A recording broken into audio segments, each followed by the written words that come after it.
afternoon, everybody. Thank you very much for coming to this session. Really delighted to be able to move our focus now with some concentration on the nature of the image. And delighted to welcome two senior practitioners who've interrupted their very busy news and production days to be with us today. First to speak will be Tony Hicks from the Associated Press, and then it'll be Francesca Sears from Magnum Photos, not Sagnum, which is the new new agency.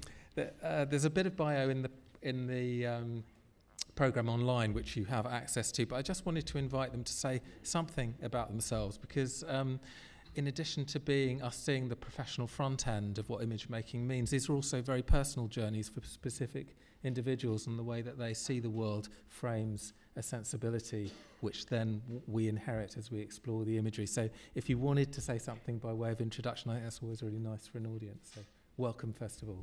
Tony, do you want to go first? Thank you very much, Pratap. Thank you. Obviously, I'm assuming you're reading the short bio on me. I've been in this business now for over 25 years. I know that's hard to believe, but that's true.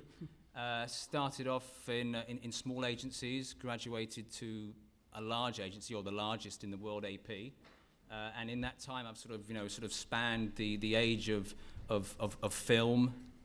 I started off in E6, went to C41, early days digital, which I think everyone knows was a nightmare, but it's obviously progressed, and just the whole change in how the industry works.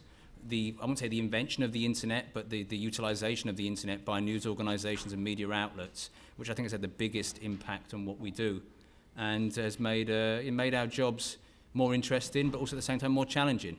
Okay, and Tony will introduce what that means through his work in a moment. But just before that, I also wanted to introduce Francesca. I'm really delighted that we've got somebody from the hard news, current affairs end of things in Tony at AP, and then also a very different tradition that's emerged and been nurtured, cultivated through Magnum.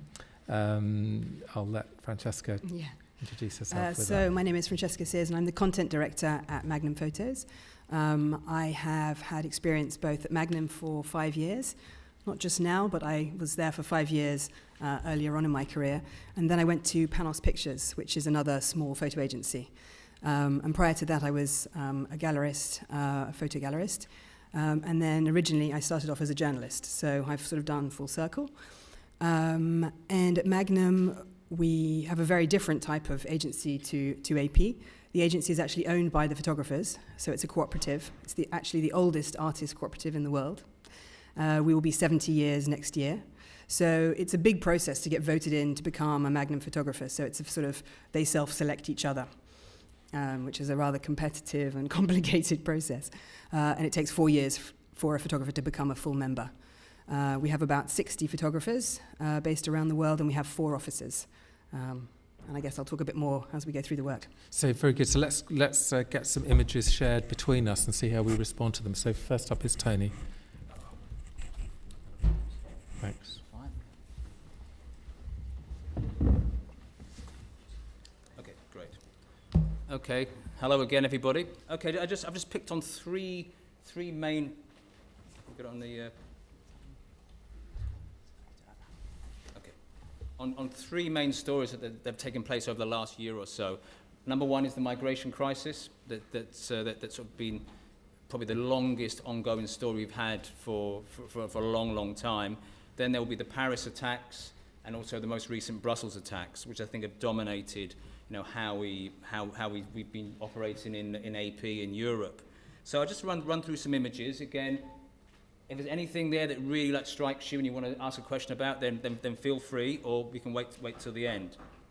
But as you know, the migration crisis isn't like a Paris-style attacks or a Brussels attacks where it's all sort of condensed in one place. At some stage last year, it spread. It was all the way from Turkey, even further back, all the way through Greece, Lesbos, up through the Balkans, all the way into Germany. So, in terms of coverage, it was one of the most difficult stories we've ever had to cover. It wasn't something you could actually pinpoint and say, we need people there, we need to do this. You had to organize, and again, you have a finite amount of resources, both in terms of people and also in terms of the financial side of things, which we said we would talk about. And so, you have to pick your moments well. Ideally you'd stick someone on Lesbos for 12 months, but you can't do that. So anyway, so this is a series. The migration part is slightly mixed up. It's a combination of where we followed it throughout the year. So that was in Germany, for example. That was taken in Macedonia. Idiomeni. Coming ashore in Lesbos. Lesbos, actually a very, very, very moving image. Lesbos again.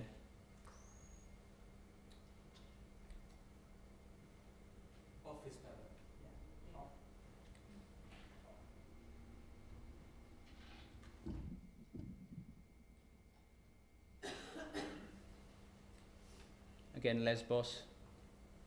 And particularly just the innocence of that image. I think that I think sometimes you see the image through the eyes of a child. He has no idea.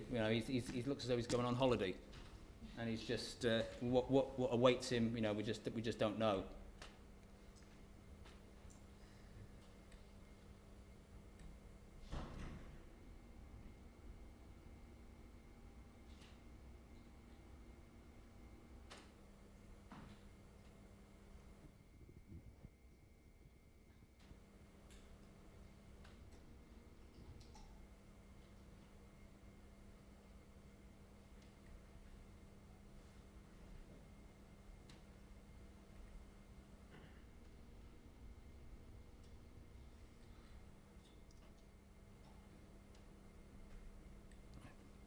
Back. So just to quickly go back over that, the whole migration. Look, that little small section of our imagery that we took over the last 12 months on the migration crisis.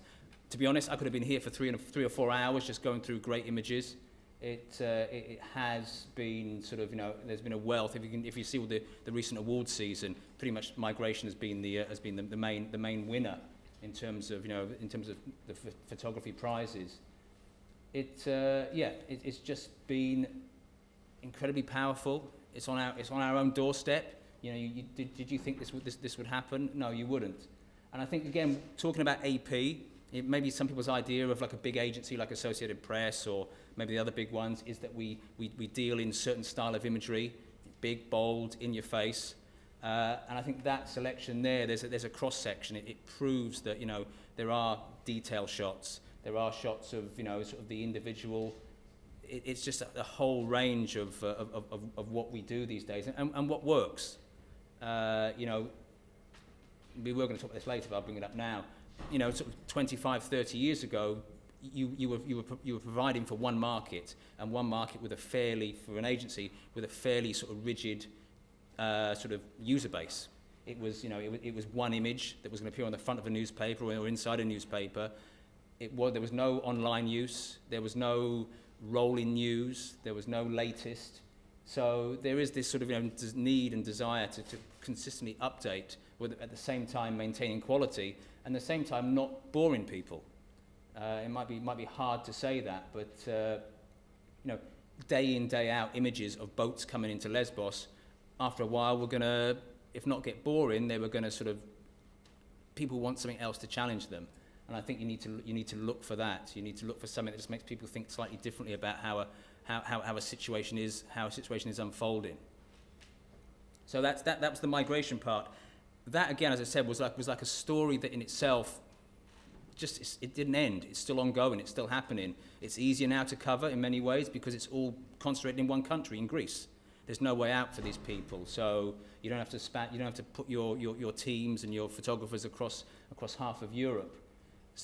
So that made it difficult in that sense. What we're coming to now is two back-to-back attacks, terrorist attacks, which in the last year or so have blighted Europe, and in turn they bring up a whole other set of challenges for documenting and also how you actually get your content to your customer base.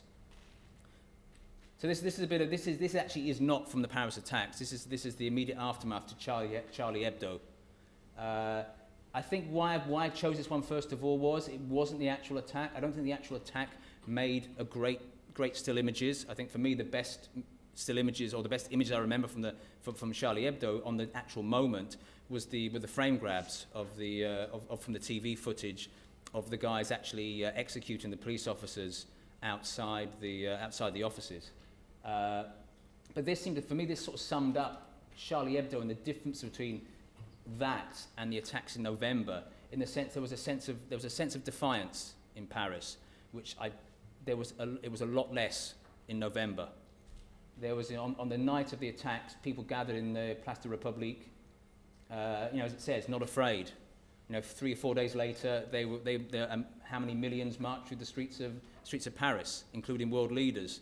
After November the 13th, things like that were discouraged because there was a fear that there'd be another one imminently. So that, for me, was one of the standout images from Charlie Hebdo. But now going through to November the 13th, that was just a very simple image. It's just one body outside one of the cafes that was attacked. It was taken by one of our top photographers, Jerome Delay. Some of you may know him, who was actually in Paris on holiday at the time. He heard that the shooting was going on. He got on his bike. He rode down there. Probably got there a little bit late to get any of the real sort of hard-hitting moments. But as a lot of good photographers, he made the best of what he got. And he just got that single image of a body under a sheet on a Parisian street, which it was almost a case of like that one person, that one dead body, almost like summing it up for the 100 or so, more than 100 that actually died that night. And also when you're planning a story as well, when you're covering a story, obviously for me, what you want to win is, and I still say that, you want to win the first day. The day that the news breaks, the next day or that night with the websites, but the next day you want to be the front of the newspapers. You want to, that's for me is really where you get your stuff together and get it right. But what you need to do is you need to then learn. You need to follow up. And I think with the Paris attacks, there were lots of follow-ups, which kept the story going for weeks and weeks. Well, it's still going now with all the arrests in Belgium. So again, there was a slight, this is outside one of the cafes that were attacked. This was taken a few days afterwards. Again, there's a gathering of people, but talking to the photographers who were there and others, there was less of a feeling of defiance. It was more sort of, we need to mark, we need to show respect to those who have died and show our mourning.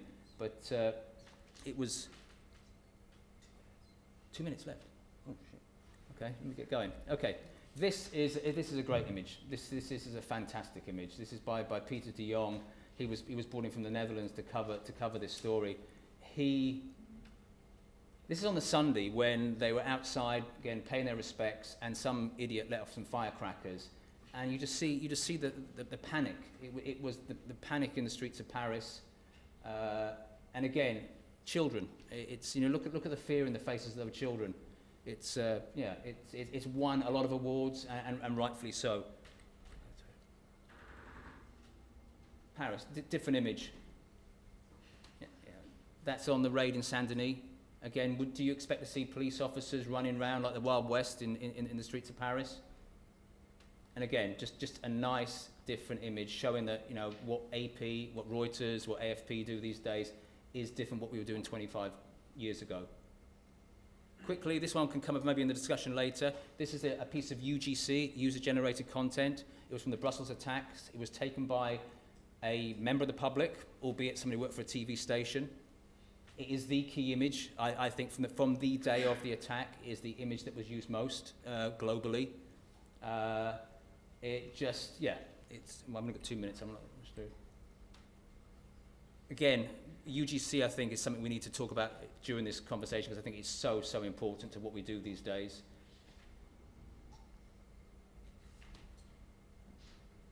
And you need to follow up on a story. You need to have mourning. Again, that image was used extensively, front page from the Place de la Bourse. I think I'm done. Thank you.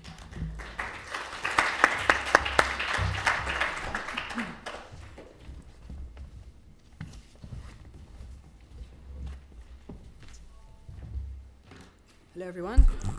But a little bit lower. It's actually it's really interesting because there are some instances that we'll come across where we actually have the same moment in time in both the migration crisis and in Paris, actually. Anyway, we'll see that as we look through the images. I thought it would be worth just starting with a little bit about the agency. So I begin by just showing we will be 70 years old next year. We were founded by Henri Cartier-Bresson, Robert Capa, George Roger, and David Chim Seymour, who were, a couple of them themselves were actually refugees. And I thought it would be worth just showing that we have been covering humanitarian crises of all sorts for nearly 70 years. So the first image, top left, is actually by Henri Cartier-Bresson, and this is a transit camp between the American and Soviet zones, organized for refugees and political prisoners. And this is actually a young Belgian woman and former Gestapo informer being identified as she tried to hide amongst the crowd. And that's shot in 1945. And then the other top image, you'll see that's German farmers fleeing during the Second World War. The bottom is an image by George Roger. This is the bombings in Coventry. Again, this is 1940. And the very last image is by David Chim Seymour. This is actually a picture of a refugee child, and this is her trying to describe what home looks like for her. So you can see we've been covering these kinds of things for many years. At Magnum, we have started to create a new department where we're actually commissioning our own content, which is partly why I've come back to the agency. Up until recently, really, we've been taking commissions from clients in the usual way. The photographers are making their own projects, their own stories, shooting, and then we'd be trying to distribute them to the media. So it's quite a departure for Magnum to actually start to put money themselves ahead of a story and say, this is something that we want to cover and we want to do it extensively, and this is what we're going to do. So in September, a number of photographers set out with support from Magnum to go and cover the crisis and the refugees arriving across Europe. This is a series of pictures by Thomas Dvorak on the Hungarian-Serbian border. So this is September last year. As you can see, it's also covering the chaos that's left by the media as they're trying to cover the situation. Again, more images by Thomas. One thing that we try to do is try and do storytelling in an innovative and creative way, trying to use all the different forms of ways of photographing, of interacting with the subjects, participatory photography, all different sorts of formats, not just digital, but also using iPhones, trying to understand how quickly to disseminate images that you can actually have more impact if you can get them out quicker, versus potentially also coming back and doing a long-term story, which again is what our guys do. So he played around with trying to do some social media coverage with just using Instagram.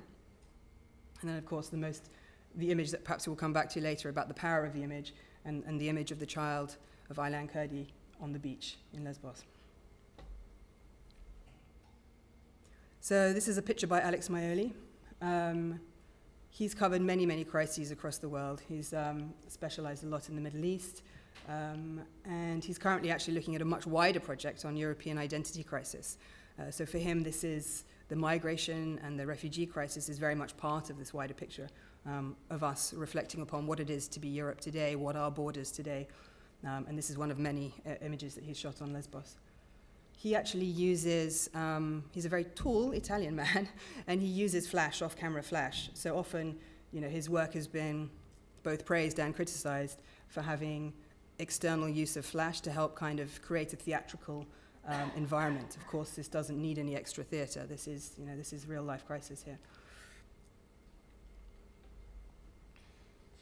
I suppose for me, and this can be debated, but I tend to find that some of his images have much greater power because of the way that he's shot them. So it's not to detract from the subject matter, but for myself, I find as a viewer, I want to explore that image for longer. So for me, I find it's a device that some instances, even in a photojournalistic environment, it can actually have quite a powerful impact. This is a series of images by Peter van Achtmel. He followed this family from Croatia. So they're a Syrian family. traveling, and he actually met them in Lesbos and then followed them and met up again with them in Croatia. And he's now following them on their journey through to Germany. This last bottom image on the right there, they've actually been given refuge by a Syrian community that have paid for Syrian refugees to have several nights in a hotel. And this is them arriving in Austria. And subsequently, he has also gone and met with them again in these recent months and actually spent time with them in Austria. So this is a series of images by Moises Saman. This was a Der Spiegel assignment. And what he did with the journalist from Der Spiegel, he actually went and did the journey in the reverse. So he actually started up in Germany and went backwards to see what it was like for refugees coming across each of the different borders and the different things that they had to cope with. This is a young child obviously trying to be keeping out of the rain. And they're celebrating over there. They've landed on Lesbos, and they're relieved, of course, to be alive.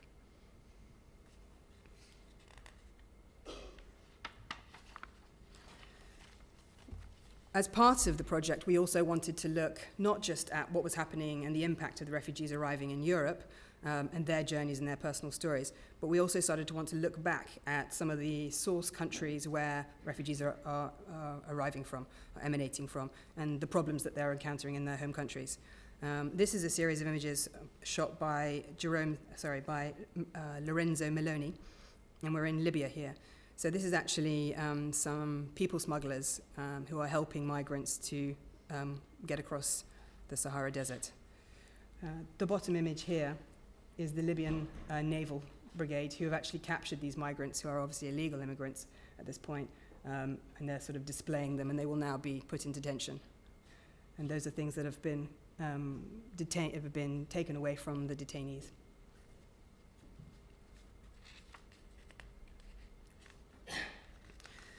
As part of this wider project on migration, Magnum made a partnership with the International Committee for the Red Cross. And through them, we were able to get access into all sorts of places that, as an agency, we probably would never have been able to get access without an NGO partner. They work in many different countries around the world, but they are particularly strong with the Red Cross and the Red Crescent in Syria and in the Middle East. So we had several trips, in fact, to Syria with them. These images are shot by Jerome Cecchini. This was shot in February this year.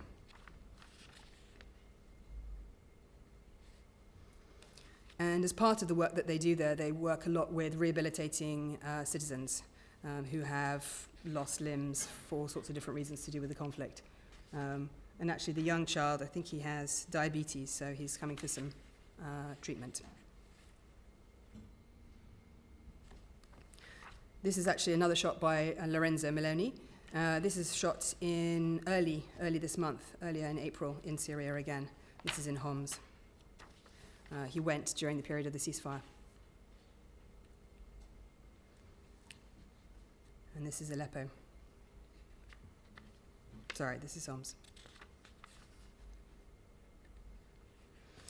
We also went with International Red Cross back to Iraq.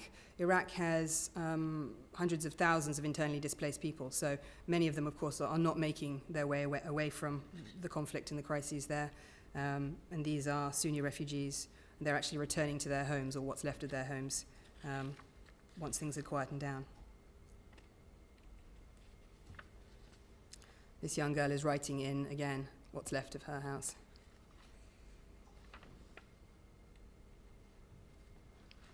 This is George Pinkasov. He went with International Red Cross also to Afghanistan. Again, many internally displaced people there. And this is, again, where International Red Cross worked to rehabilitate many of the citizens that have been affected by the war.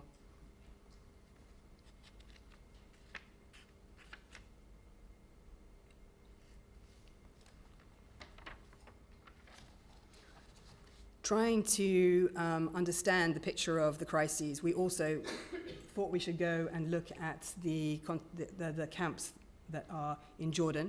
These have been set up for many, many years. So we went to Zatari and to Azraq. we thought that a different approach would be to try and look at the architecture of the crisis, the physical structures that are being put up to try and accommodate all of the influx of people that are fleeing. So this is just a series of images that mark power shots, large format camera, trying to look at what we see a great deal of from the camps, but trying to do it from a slightly distant perspective to see, try and get a different point of view. And actually, you can understand quite a lot more about how things are managed. It's incredibly well managed, these camps. They have lots of different aid agencies that are working in tandem, and it's a huge operation. I mean, you don't see them here, but there's all sorts of, medical facilities, educational facilities. It's come across a few of the talks today. It's quite it's an incredible operation. Trying to give a different viewpoint, we also wanted to understand the picture of aid and try and understand how aid is delivered to the camps and how refugees are helped in the neighboring countries. So we worked with UNHCR and with the World Food Programme. In Dubai, there's something called the International Humanitarian Center, where there are lots and lots of warehouses where they collect and collate all the different supplies that they need to deliver to the different refugee camps, and also to villages and towns, not just to the camps, but to the places that they work in the region. So here we are in Dubai, in the International Humanitarian Center, and this is where lots of the kit is put together, the training, and literally the clothing, the helmets, and the food.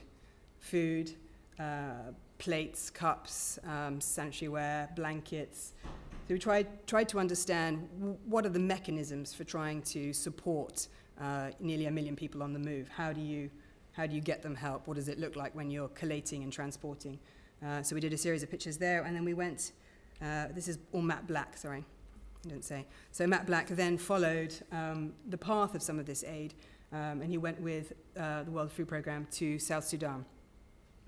And until we had support from them, it was absolutely impossible to get into South Sudan. So as an agency trying to start to do commissioning, self-commissioning, it actually was quite a serious learning curve without going into these very dangerous and complicated places, without an aid agency or a partner that works on the ground very closely. It's not a very viable proposition. Anyway, we did manage it, and this is the airdrop of the food.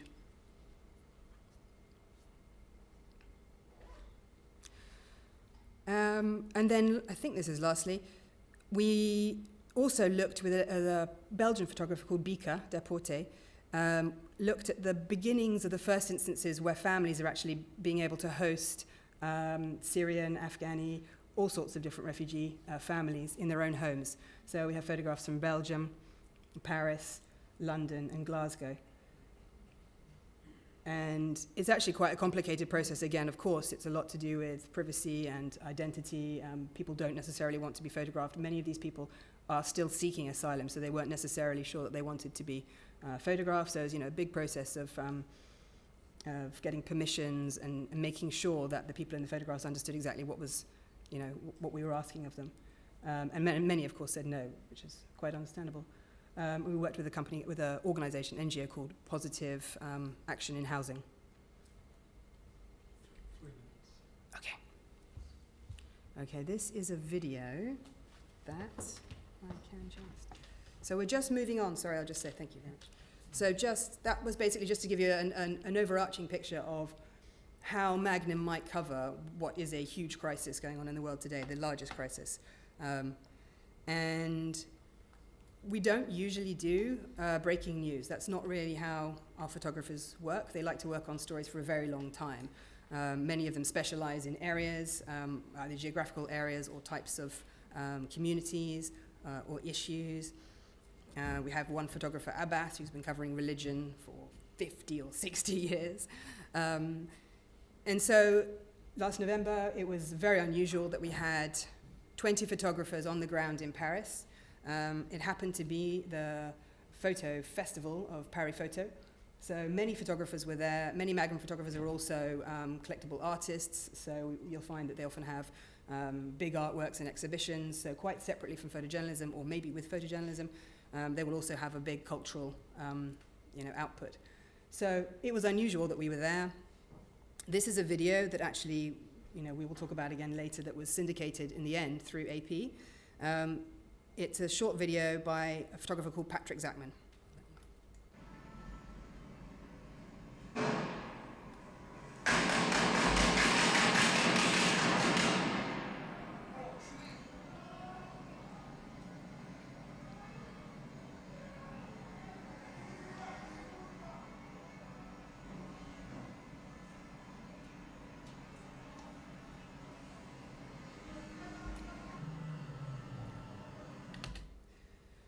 So he is a photographer that has specialized in China. He has done huge, great projects in France.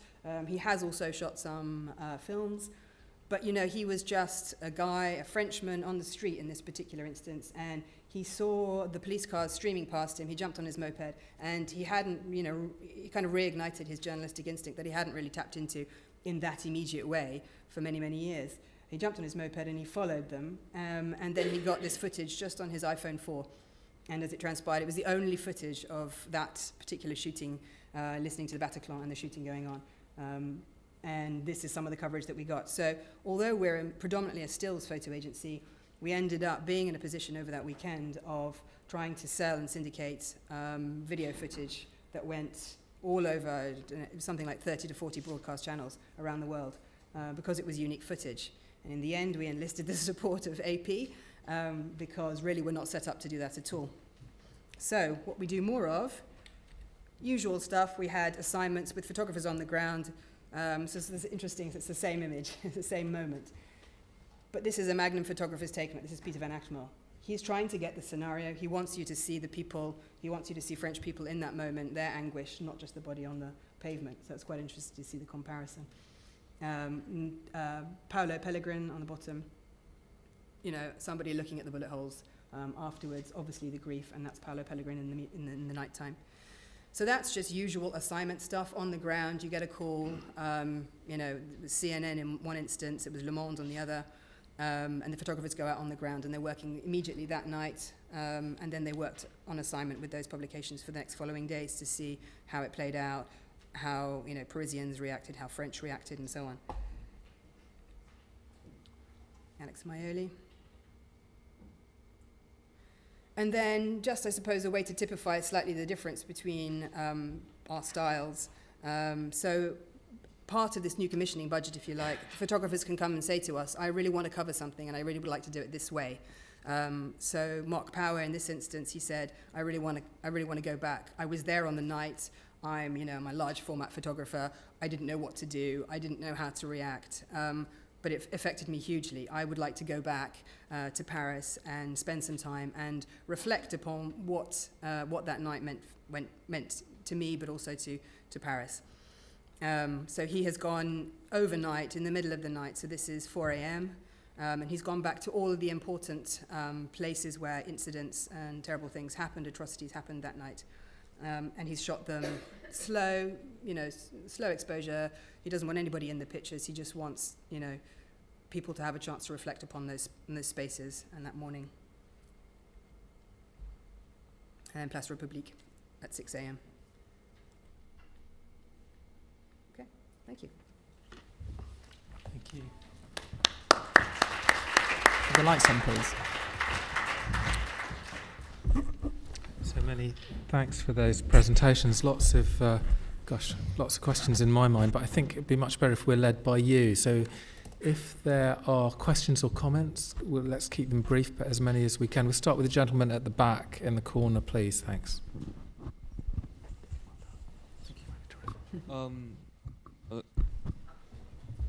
Hello? Hello. Is it working? I can hear you. We can hear you. Go ahead. Yeah, I was just wondering, what are like the ethics if you're like doing photojournalism, if there's like kids there, or if there's a person who's wounded, like at the Brussels airport? Because wouldn't it be kind of like awkward if someone's there and you're just like taking photos or? Thank you. That's got to be, one of the central questions. Words we come back to. Ethics. How does that work? Or the protocol.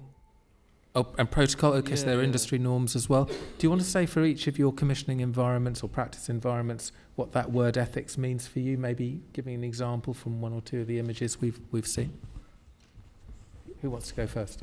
Okay, I can start with that. In terms of, what do you do? I think it's one of the toughest questions a photographer will have. We are there to document. We're there to report the news, document the news. We're not there to make the news. In most cases, I know some photographers who like to make the news themselves. But it is a very difficult question.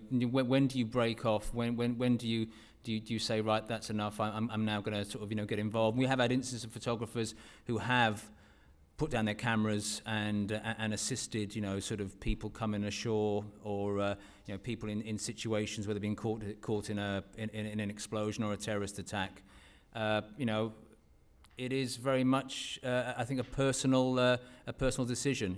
In terms of AP, we don't say, up to this point you report, and then up to this point you actually, actively get involved and change the course of events.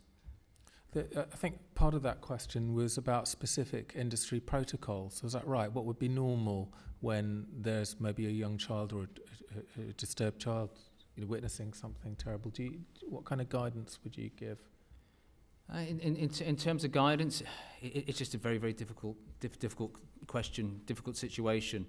We obviously we are in a competitive industry. You want to get the image, but at the same time, you don't want to stand back and see things happen that you could maybe stop and change. Okay, Francesca, do you want to come in? Yeah, I would say that it's a very individual decision by the photographer, and I definitely know there are many instances in many different scenarios where the photographer has absolutely put the camera down or flung it over the shoulder.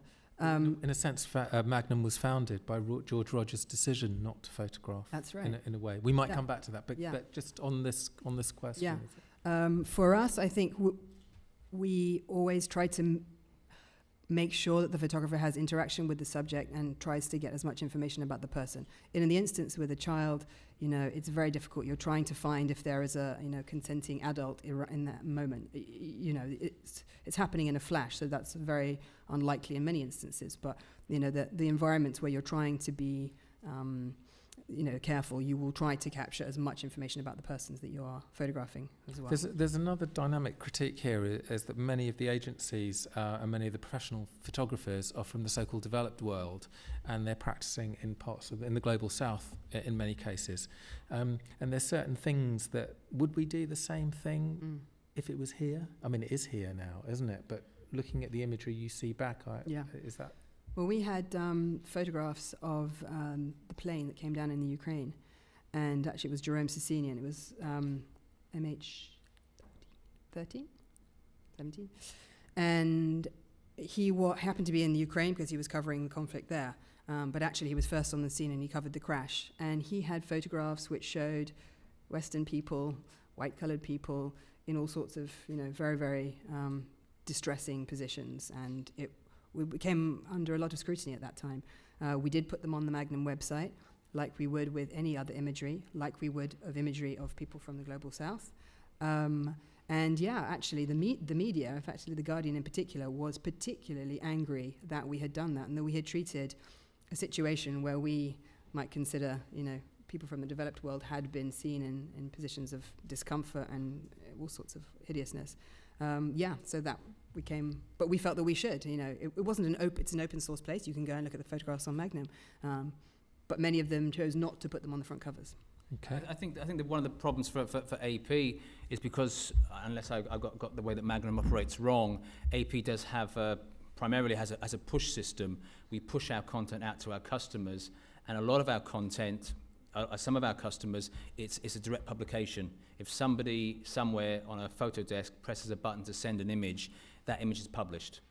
Not everywhere. A lot of it's curated still, and the best sites are still curated, but some of it is automatically published. And so you have to be doubly careful and sensitive about what you move on the wire. We are less squeamish than we were a number of years ago. Can you give an example of something that you won't push? Well, we pretty much push an awful lot of stuff. The reason being is what we do now is we do have this. We make an image online out, so it doesn't get automatically published. It goes to a newspaper picture desk or a website that's curated, and if someone's paid, reasonable money to look at images, then they can make that call. At the same time, blood, guts, gore that is gratuitous and really doesn't add anything to the story, then we would seriously think twice about actually using it at all. And have you had much of that you've decided not to use? Lucky enough, recently, no. Okay. But I would say, for example, there was a slight discussion to begin with initially about the Aylan Kurdi picture. Do we move that? Do we move the one of him being carried away by the policeman where you can't really see the child's face? And then, it was just such a powerful image that I think, and again, if anyone felt uncomfortable about it, I think for a short period of time, I think that image did more good and did a lot of good. It did bring that whole migration problem and the fact that it is killing people to Sharp relief. Okay. I've got a gentleman in a moment. Can I just check, did we answer your question? Yeah. You're happy with that? Okay, so gentleman here at the front on my left is next, and then coming to you, yeah. If anyone wants to speak, just show me, because then I know how quickly to get through things. Hi. Tony, you know me, I've been taking pictures for a long time. I've worked in Afghanistan for a long time. I've photographed lots of death and dying. I've often been encouraged by family members to come in and capture what's happening. But there's a growing trend in the West, in the UK, in France. I've worked in the Calais, I hate to use the phrase, but the jungle refugee camp. And actually there are lots of people who are pushing back against photography and video work here. Because, well, for many reasons, and I'm interested to know if you guys are experiencing that and what you think is causing it. Okay, that's a question about pushback.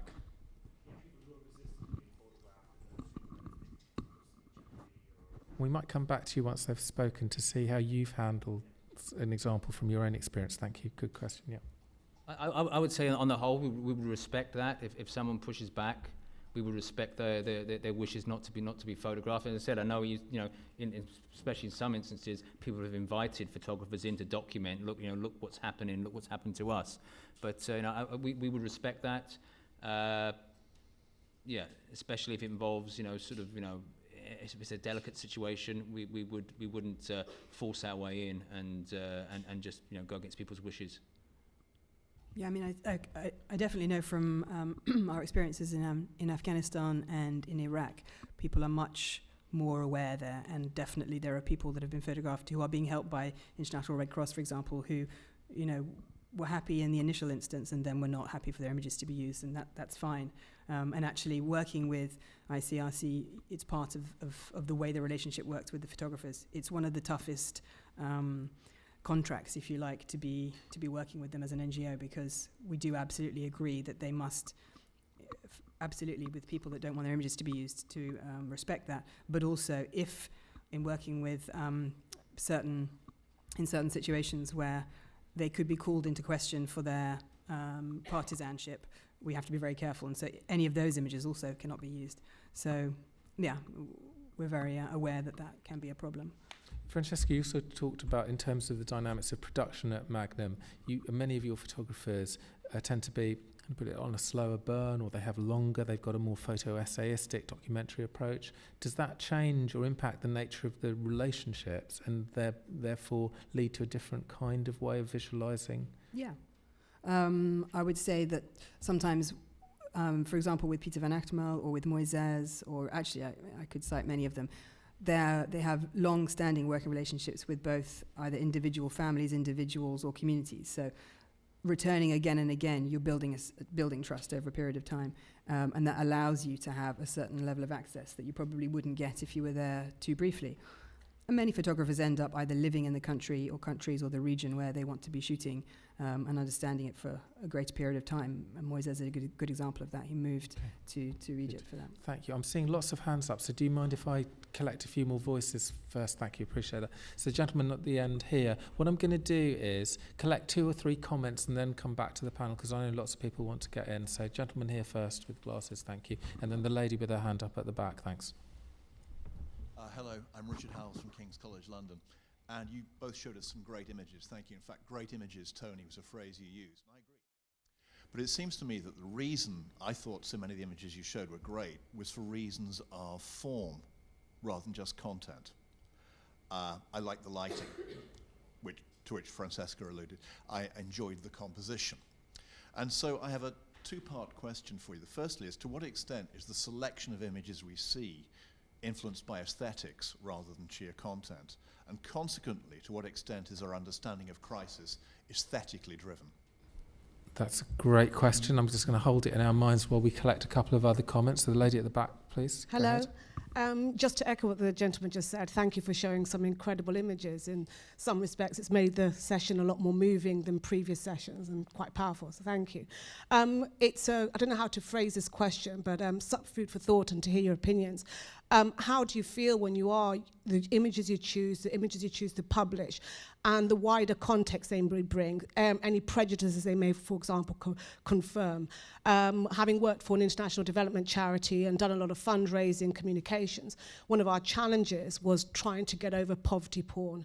We saw the issues around, Bob Geldof and a lot of Ethiopians and Africans really upset about this image of them. And of course, as an African, I'm very conscious that images of Africa tend to be death, destruction, famine, warfare, and that's all we ever tend to be, or laughing goons in The Lion King. So I guess, what do you think when you're publishing these images? What wider discussions do you have, and how do you avoid the poverty porn? Thank you. So there are two absolutely central areas here. One about the relationship of ethics and aesthetics, or content, and the way things are framed, and then a broader one that maybe touches on this as well, but the nature of, you didn't use the word stereotype, but the way in which in that example Africa appears in the media, and whether there's any hesitation, or if that's the right word, what the thought processes are about which images then play into existing debates. So that's a lot to put to you, but which of you wants to have a go at those? I'd just start off on the aesthetics thing. I think a lot of it is subjective. Someone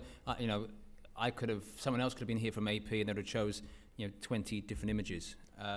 Me personally, I like images to be well formed. I like them to be clean, if possible. Sometimes the subject matter doesn't lend itself to that. But can I drill down into that a bit? What does that mean? Well formed. Are these cultural judgments? And if so, from what place? Well composed, well lit. What does that mean? I think there was just like for me as an editor, I think one of the biggest problems we have these days, especially editing images, is that the technology and the camera technology is, everything is sharp. Everything, unless you are a bad technician and you don't know how to use your camera, everything should be well exposed. You just have this array of imagery in front of you, and to break it down into what you want to deliver to your client base has become, an incredibly hard task. I don't want to medal for what I do, but that's what it is, and it is incredibly subjective. Okay. So that's interesting. So there is a subjectivity around what we think of as well-formed. I think it touches the second set of comments, because if from an African perspective, there are loads of African perspectives, but if we take a general thing, as you're saying, if from that perspective, some people are saying, it doesn't look like that to me. That isn't how I experience my community, my life, my continent. Why is it only ever these 2 or 3 tropes? Where does that leave us as image makers, producers, distributors, publishers? I think probably Magnum are probably better placed to answer that from an AP and from an AP point of view. We have finite resources in Africa. We have to pinpoint, as I mentioned, there's the financial side. We have to pinpoint the stories we go to.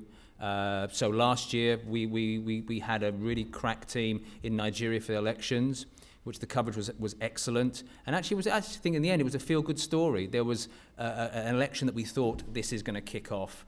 Good luck is going to lose. He's not going to go willingly. It's going to be a bad story. And in the end, he walked away. He went. Next day there was the Garissa attacks, and we had to move our people from one side of Africa to the other side.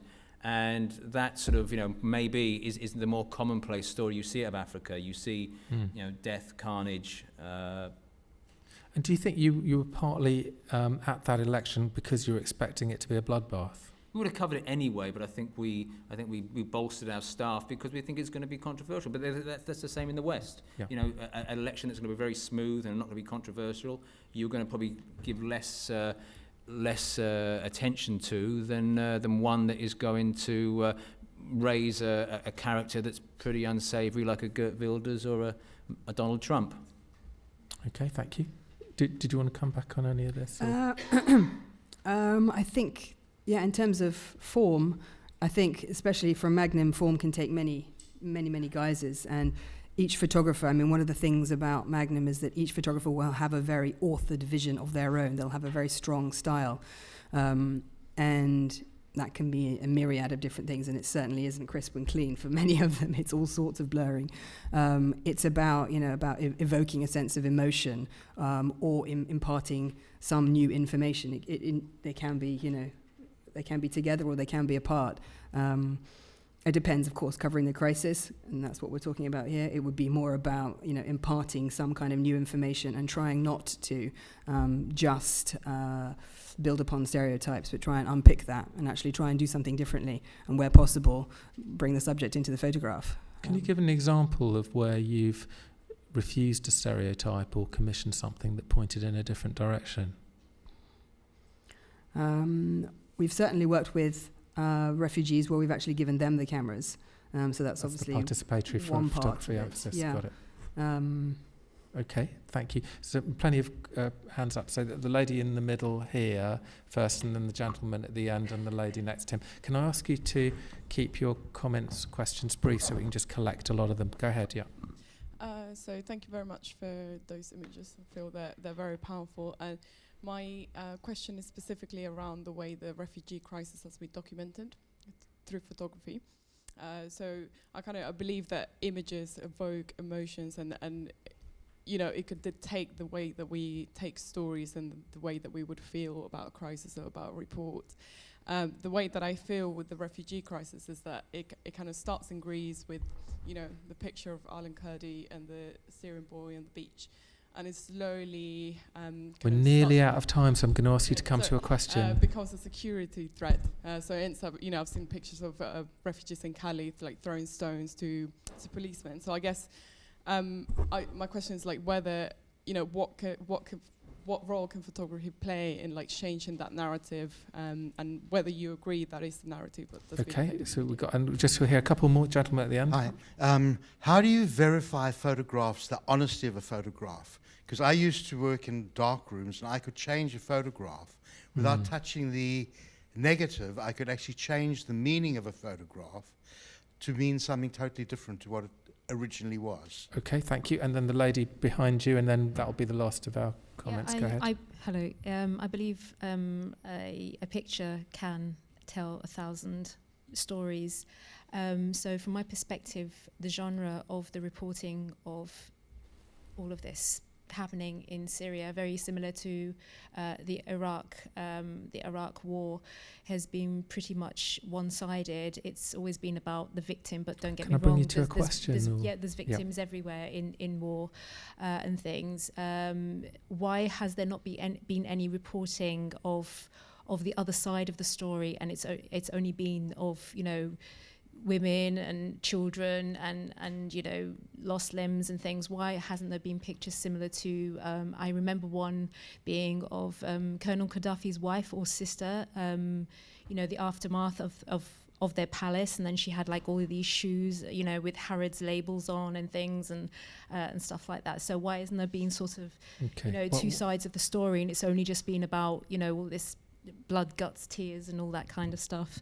Can someone take that question, and somebody on the question of doctoring photos, which of course electronically we've got those tools that enable us to do all of that even more quickly. Doctoring photos, I know, just speaking for AP, it's an absolute no. Everyone knows if you do it, you no longer work for us. We've had it, I think, once in the last couple of years, and that person was immediately sacked, no longer used again. There is certain types of software, John, you probably know that, where you can actually trace back and go back through the history of an image and find out if it's been doctored in Photoshop. That's one thing. The other thing you can do as well is if you can, edit a photo in a certain way to change its meaning, which I think, for a few years or a number of years ago was actually probably looked upon as being a valid tool. And in some ways, when it does happen, you look at it and you do think, actually, tell you what, that's actually a good image. But, you do need to be honest, and I think you need to have a fair representation of the facts of the event, of how it unfolded in front of you. And I think if cropping an image to make it look as though two people are doing something that they're not doing, while it may sort of titillate people, it's something that AP would shy away from. But the thing about, I think, again, all agencies are the same. If you add something or to take something away in Photoshop, you are out. And it's not out in a quiet way, it's out in quite a noisy way, because the agency wants to make it known it wasn't them and it's not their policy, and it's a long time for a photographer to rebuild their reputation. Yeah, and that's an industry norm across BBC production as well. That one of the Rome correspondents was sacked for moving some drugs to another location so that they could have a shot with the Colosseum in the background, even though the drugs were there but at a different part of the street. That person lost their job. I think because on the new session starting, we must stop. But do you want to comment on the last lady's question about why don't we have another perspective? Yes, we try to have another perspective. Certainly some of the stories that we plan on shooting, and it actually goes to the point the lady was talking about negative stories about Africa, we're absolutely wanting to try and find much more average Joe personal stories, the stories that you would see in our press here about all of us. I want to go there and find stories from lots of different countries in Africa. There have been stories, some of the most successful stories were about the middle classes and what they do in Lebanon, and in a couple of other countries.